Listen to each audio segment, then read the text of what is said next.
unfortunately, even the DAA here in Australia, they are very much compromised. They have a corporate partnership with Nestle, Kellogg, Sanitarium, and Freedom Foods.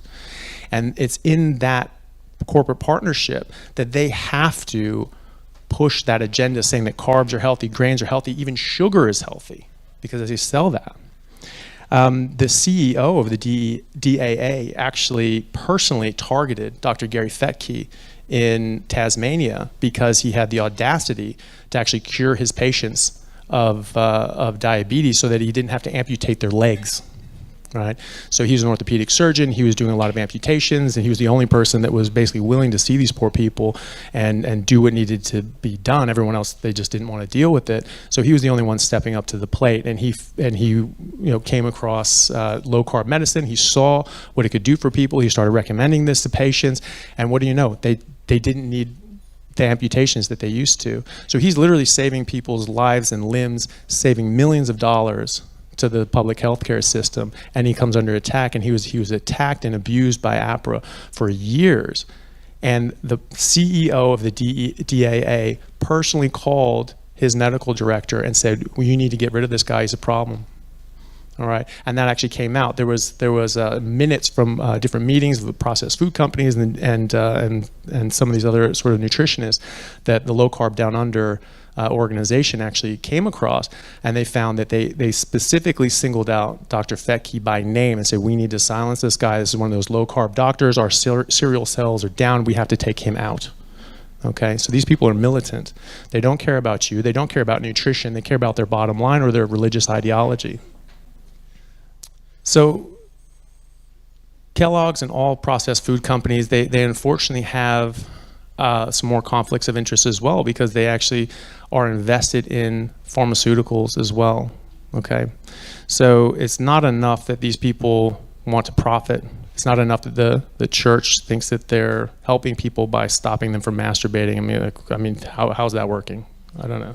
Now it seems like they understand that the way that they're teaching people to eat is actually causing harm, because they're also investing in pharmaceuticals. And so when I was speaking with Dr. Fettke, we talked about this, and there seems to be a very, it's just quite a devious and diabolical sort of pairing of these companies where they're heavily invested in actually producing, blood sugar medications, diabetes medications, and they're also selling things that cause diabetes, right? That, to me, is knowledge of forethought. You're doing something that you know causes harm, and then you're profiting off of that harm. I think that's truly sick. I would hope so, yeah. But, we'll see. We'll see.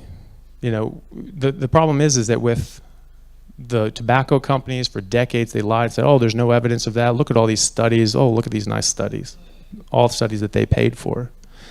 And these studies say all great things. Well, these studies say that you're full of it. Well, but we just got these studies. There's conflicting evidence. Who knows what's going on, right? And so that's the stage we're at now. But we actually do know that the food companies and the sugar companies have been involved in this sort of work, knowing that their products are harmful. The Sugar Association actually influenced the McGovern report as well, because they paid off 3 Harvard professors to falsify data and publish fraudulent studies to make it appear as if cholesterol caused heart disease when it was really sugar. And to exonerate sugar and say it was safe, say it was good, and that we should replace our fat calories with sugar calories because they're an empty calorie, they're safe. That's what they said. One of those professors was named head of the USDA, and it was he who authored and published the 1977 declaration saying that cholesterol caused heart disease when it was really sugar, okay? That was published in the Journal of the American Medical Association in 2016. That's not an opinion, that's a historical fact. It's in the peer-reviewed literature, actual internal memos from the sugar companies stating that, stating what they got paid. We know their contracts. They were paid $6,500 at the time. It's about $50,000 in today's valuation. So they got a Camry out of the deal, and they just completely screwed the health of the world. Okay, so that's how corrupt this is, and it goes back all the way. So that's just talking about Coca-Cola again. The majority of spending and funding for nutritional research is coming from the industries who benefit the most by lying to us. That's a clear conflict of interest. And that's something that we need to be aware of, that the studies that don't come from industry show stark contrast.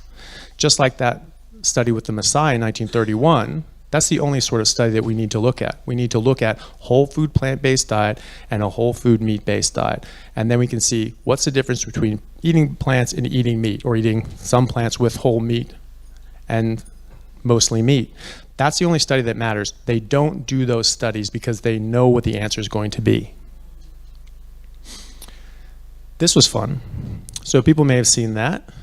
Goldman Sachs asked in a report, is curing patients a sustainable business model?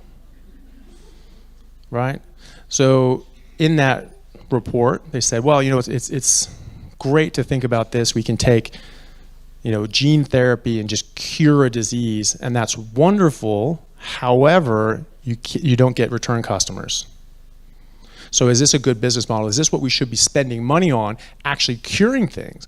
Or should we be putting things forward to treat the symptoms perpetually, these chronic disease states, and just treat the symptoms like diabetes, like heart disease, blood pressure, statins? They're trying to put everybody on statins. If a child has high LDL, they want to put them on a statin. That's actually a recommendation now.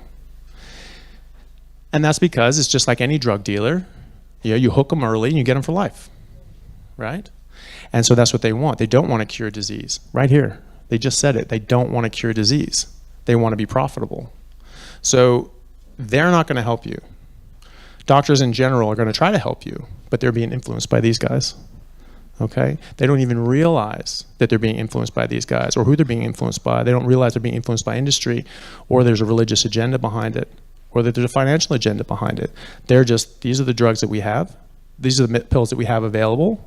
And that's great because it gives them a tool in their arsenal to go and face the world and face these sorts of diseases, not understanding that it's by design that these are never going to fix the problem. We have more medicines, more surgeries, more people working on these problems, and people are getting fatter and sicker and less healthy. And actually the average life expectancy is starting to come down. Okay? So it's not working. So you need to take control of your own health. You need to understand what you're up against. You need to understand that these people are not going to do it for you. You have to do it yourself.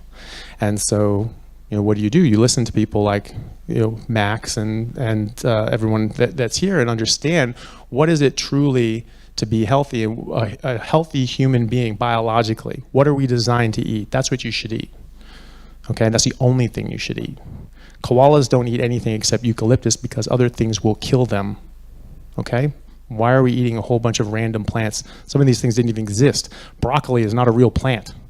Okay? We hybridized this. Corn is the same thing. These things did not exist all that long ago.